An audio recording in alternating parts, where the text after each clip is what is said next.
பிதாவாகிய தேவனாலும் கர்த்தராயிருக்கிற இயேசு கிறிஸ்துவினாலும் உங்களுக்கு கிருபையும் சமாதானமும் உண்டாவதாக. வேதத்திலிருந்து ஒரு வசனத்தை வாசிக்கிறேன். அது ஆகாய தீர்க்க தரிசன புஸ்தகம் 1ஆம் அதிகாரம் 7வது வசனம். உங்கள் வழிகளை சிந்தித்து பாருங்கள் என்பதாக. எனக்கு அன்பான தேவ பிள்ளையே, அன்று ஆகாய் தீர்க்கதரிசியோடு பேசின தேவன் இன்றைக்கு நம்மோடு பேசும்படி விரும்புகிறார். உங்கள் வழிகளை சிந்தித்து பாருங்கள் என்பதாக. தேவ பிள்ளையே, உலக மனிதர்களின் சிந்தனை வேறு, ஆவிக்குரிய பிள்ளைகளின் சிந்தனை வேறு. உலக மனிதன் உலக காரியங்களை சிந்திக்கிறான். ஆவிக்குரிய தேவ பிள்ளைகளுடைய சிந்தனை ஆவிக்குரிய காரியங்களாய் இருக்க வேண்டும். நீதிமொழிகளின் புத்தகம் 16ஆம் அதிகாரம் 7 வாசித்து பாருங்கள். நமது வழி தேவனுக்கு பிரியமானதாக இருக்கிறதா?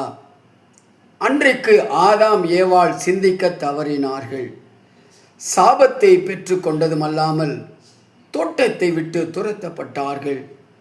தானியேல் தன்னுடைய வாழ்க்கையிலே சிந்தித்து பார்த்தார். தானியேல் 1ஆம் அதிகாரம் 8 நீங்கள் வாசித்து பாருங்கள். தன்னை தீட்டுப்படுத்தி கொள்ளவில்லை. ஆகவே அவருடைய காரியமெல்லாம் ஜெயமாக இருந்தது என்று பரிசுத்த வேதம் சொல்லுகிறது. யோசேப்பு என்ற தேவ மனிதன் சிந்தித்து பார்த்தான். ஆதியாகமம் 39ஆம் அதிகாரம் 9 வாசித்து பாருங்கள். தேவனுக்கு விரோதமாய் பாவம் செய்வது எப்படி என்று தன்னை காத்து கொண்டான். கர்த்தர் அவனோடு இருந்தார். லூக்கா 2ஆம் அதிகாரம் 9 வாசித்து பாருங்கள். மெய்ப்பர்கள் சொன்ன வார்த்தைகளை அனைவரும் கேட்டு ஆச்சரியப்பட்டார்கள்.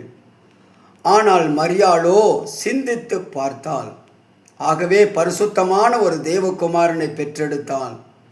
இந்த காலை வேளையில் நாம் சிந்தித்து பார்ப்போம். இயேசு கிறிஸ்து ஏன் பிறந்தார்? எதற்கு பூமிக்கு வந்தார்? நாம் சிந்திக்க தவறிவிட்டோம். ஆட்டம் கொண்டாட்டம் என்று ஓடிக்கொண்டிருக்கிறோம். நல்லதுதான். ஆனால் அவர் வந்ததின் நோக்கமே 1 தீமோத்தேயுவின் புத்தகம் 1ஆம் அதிகாரம் 15 வாசித்து பாருங்கள். பாவிகளை ரட்சிக்கவே, பாவிகளை பரிசுத்தமாக்கவே, நம்மை ஆசீர்வதிக்கவே வந்தார் என்று வேதம் சொல்லுகிறது.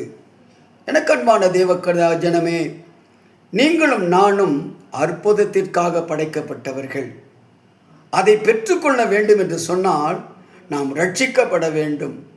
நாம் பரிசுத்தமான ஒரு வாழ்க்கை வாழ வேண்டும். விசுவாசம் உள்ளவர்களாய் விசுவாசித்து சிந்தித்து பார்த்து செயல்பட வேண்டும். கிறிஸ்துவின் பிறப்பின் உண்மை தன்மையை புரிந்து கொள்வோம். பாவங்களை அறிக்கை செய்வோம். மத்தேயு 1ஆம் அதிகாரம் 21 வாசித்து பாருங்கள். அவர் தமது ஜனங்களின் பாவங்களை நீக்கி அவர்களை ரட்சிப்பார் என்பதாக. எனக்கு அன்பான கர்த்தருடைய ஜனமே, நம்மை நாமே நிதானித்து பார்க்க தேவன் நம்மை அழைக்கிறார். இந்த காலை வேளையிலே அவருடைய கரத்தில் நம்மை ஒப்பு கொடுப்போமா? சிந்தித்து பார்ப்போம், சீர்படுவோம், ஆசீர்வாதங்களை பெற்றுக்கொள்வோம்.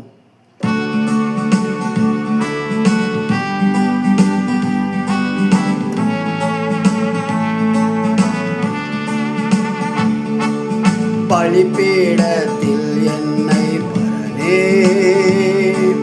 படைக்கிறேனே இந்த வேளை, அடியேனை திருசித்தம் போல ஆண்டு நடத்திடுமே. பலிபீடத்தில் என்னை பரனே படைக்கிறேனே இந்த வேளை, அடியேனை திருசித்தம் போல ஆண்டு நடத்திடுமே. கல்வாரிய அன்பினையே கண்டு விரைந்தோடி வந்தேன். கல்வாரியில் அன்பினையே கண்டு விரைந்தோடி வந்தேன். கழுவும் திரு ரத்தத்தாலே கழுவிங்க இருதயத்தே கழுவும் திரு ரத்தத்தாலே கரை நீங்க இருதயத்தை. ஆவியோடு ஆத்மா சரீரத்தை ஆண்டவருடைய கரத்தில் கொடுப்போம். தேவன் அதை பரிசுத்தமாக்கி அவருடைய ஆலயமாக மாற்ற அவர் வல்லமை உள்ளவராக இருக்கிறார். சுயம் சாம்பலாய் மாறட்டும்.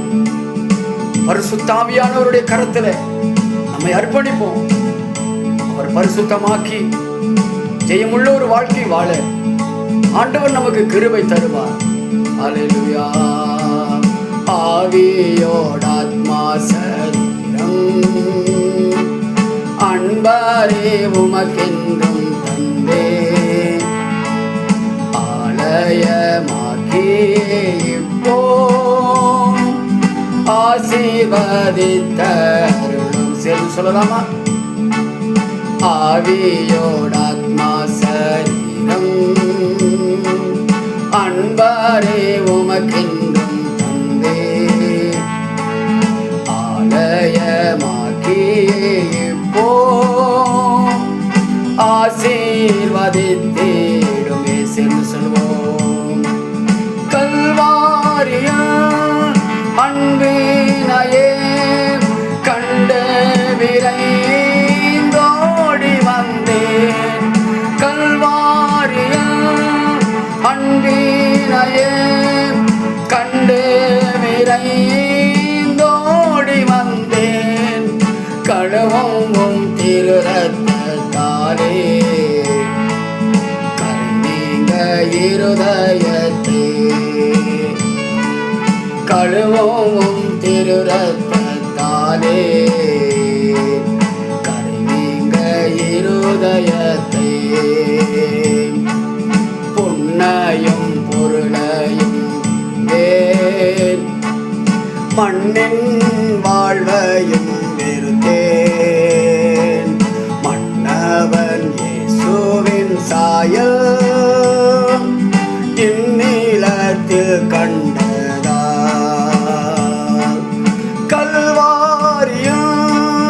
அன்பினையே கண்டு விரைந்தோடி வந்தோமேன்.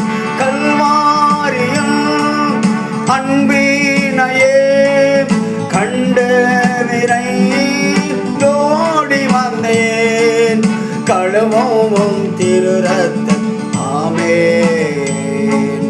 கரை நீங்க இருதயத்தை. கழுவும் திரு ரத்தத்தாலே கரை நீங்க இருதயத்தை. எங்களை அதிகமாக நேசிக்கிற எங்கள் நல்ல அன்பின் ஆண்டவரே, இந்த காலை வேளை உம்முடைய கரத்தில் ஒப்புக் கொடுக்கிறோம். எங்களுடைய ரத்தத்தினாலே கழுவி பரிசுத்தமாக்கும். உம்முடைய நாமத்தை மகிமைப்படுத்த எங்களுக்கு உதவி செய்யும். எங்களை தாழ்மைப்படுத்துகிறோம். நீங்கள் மேன்மை அடைவீர்களாக. இந்த நாளுக்குரிய எல்லா நன்மைகளையும் ஆசீர்வாதங்களையும் என் ஆண்டவர் கட்டளையிடுங்க. உமக்கு சாட்சியாக நிற்க ஆண்டவர் கிருபை செய்யும். இயேசுவின் விலையேறப்பெற்ற நாமத்தினாலே பிதாவே, ஆமென் ஆமென். கர்த்தர் உங்கள் யாவரையும் ஆசீர்வதிப்பாராக. ஆமென்.